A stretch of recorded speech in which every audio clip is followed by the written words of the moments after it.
नमस्कार। बहुत से स्टूडेंट्स NILIT के ओ लेवल कोर्स के बारे में जानना चाहते हैं, तो सोचा क्यों ना इस पर एक पूरी जानकारी दी जाए।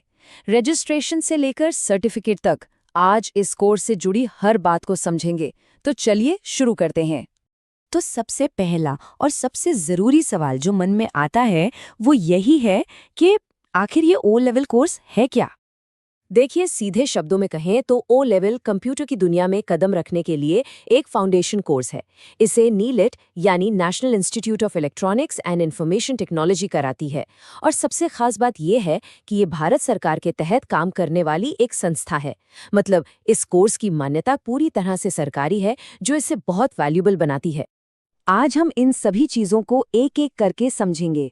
ओ लेवल की पहचान क्या है, कौन कौन ये कोर्स कर सकता है, इसमें क्या सीखने को मिलेगा, इसका एग्जाम पैटर्न कैसा होता है, असली प्रैक्टिकल नॉलेज कैसे मिलेगी और सबसे जरूरी, इसे करने के बाद करियर में क्या क्या मौके मिलेंगे। तो चलिए शुरू करते हैं हमारे पहले सेक्शन से, जहां हम ओ लेवल कोर्स के महत्व और इसके पूरे स्ट्रक्चर को समझेंगे। नाइलेट भारत सरकार के इलेक्ट्रॉनिक्स और सूचना प्रौद्योगिकी मंत्रालय के अंदर काम करती है। वैसे कुछ लोग इसे शायद इसके पुराने नाम DOEAC से भी जानते होंगे। इसकी यही सरकारी पहचान इस कोर्स की सबसे बड़ी ताकत है। तो कितना समय लगता है इस कोर्स में? ये 1 साल का डिप्लोमा कोर्स है जिसे 2 सेमेस्टर में बांटा गया है। और इसके एग्जाम साल में 2 बार होते हैं, एक बार जनवरी में और दूसरी बार जुलाई में। अच्छा, अब आते हैं अगले बड़े सवाल पर कि इस कोर्स को आखिर कर कौन सकता है। चलिए सेक्शन 2 में जानते हैं कि इसके लिए एलिजिबिलिटी क्या है और रजिस्ट्रेशन कैसे होता है। ओ लेवल करने के लिए सबसे पहली शर्त है कि 10+2 यानी 12वीं पास होना जरूरी है। अगर किसी ने 10वीं के बाद ITI सर्टिफिकेट किया है तो वो भी एलिजिबल है। या फिर 10वीं के बाद अगर कोई सरकारी पॉलिटेक्निक डिप्लोमा कर रहा है तो उसके दूसरे साल के छात्र भी ये कोर्स कर सकते हैं। अब रजिस्ट्रेशन करने के 2 तरीके हैं। पहला है डायरेक्ट कैंडिडेट, जहां आप खुद ऑनलाइन तैयारी करते हैं, लेकिन इसके लिए 12वीं के बाद 1 साल का गैप या फिर ग्रेजुएशन होना जरूरी है। दूसरा तरीका है इंस्टीट्यूट कैंडिडेट, जिसमें आप नाइलेट से मान्यता प्राप्त किसी सेंटर में एडमिशन लेते हैं। यहां सिर्फ 12वीं पास होना ही काफी है, किसी गैप की जरूरत नहीं। तो अब बात करते हैं सबसे मजेदार हिस्से की, कि इस कोर्स में आखिर पढ़ना क्या होता है। चलिए सेक्शन 3 में ओ लेवल के सिलेबस को समझते हैं, जो 4 मेन मॉड्यूल्स या पेपर्स में बटा हुआ है।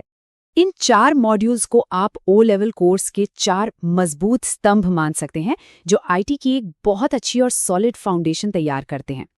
पहला मॉड्यूल है IT tools and network basics. ये समझ लीजिए कि ये कंप्यूटर सीखने की ABCD है। इसमें कंप्यूटर के बिल्कुल बेसिक्स, ऑपरेटिंग सिस्टम और लिब्रे ऑफिस के टूल्स जैसे राइटर, कैल्क और इम्प्रेस सिखाए जाते हैं। ये बिल्कुल माइक्रोसॉफ्ट ऑफिस की तरह ही काम करते हैं।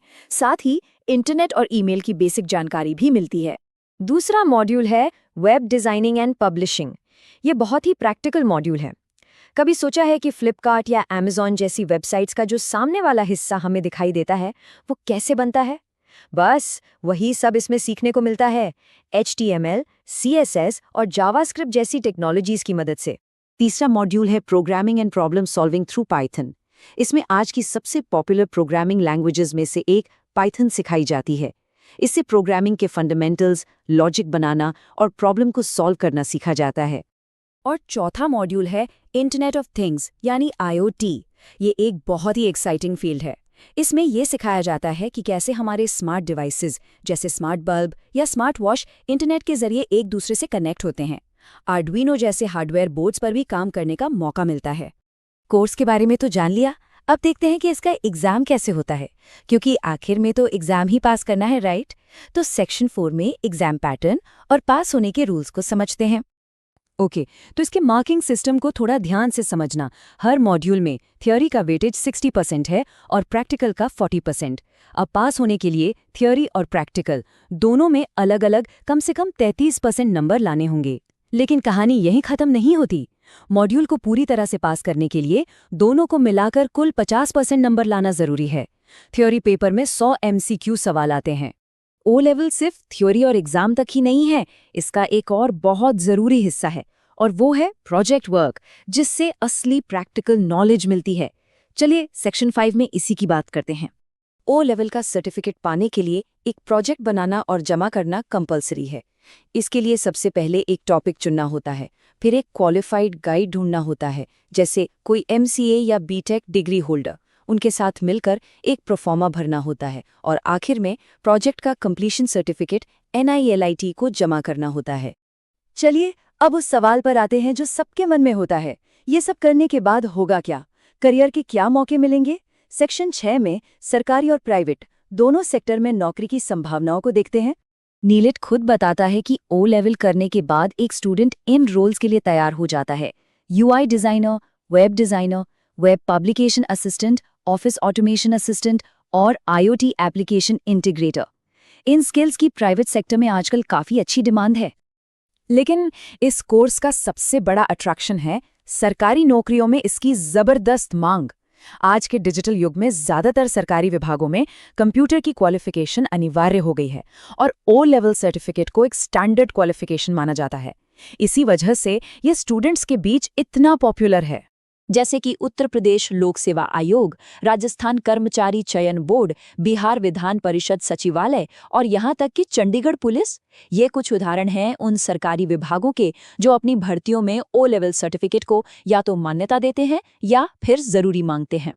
तो कुल मिलाकर अगर थोड़ी स्मार्ट प्लानिंग और कंसिस्टेंट यानी लगातार पढ़ाई की जाए तो ओ लेवल को पहले ही अटेम्प्ट में पास करना बिल्कुल मुमकिन है। ये मुश्किल नहीं है, बस सही दिशा में थोड़ी मेहनत करने की जरूरत है। आप सभी को आने वाले भविष्य के लिए बहुत बहुत शुभकामनाएं।